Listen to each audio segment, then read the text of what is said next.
ஏதில் அடியாரிறங்கி திகத்தினில் வந்துன்றன் பாதமதில் தாழ பரிந்தருள்வாய் பூரணமே.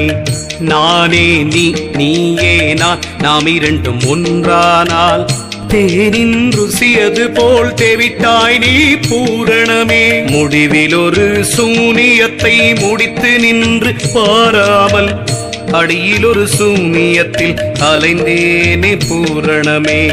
பூரண மாலைதனை புத்தியுடன் ஓதினர்க்கு தரணியில் ஞானம் தழைப்பிப்பாய் பூரணமே.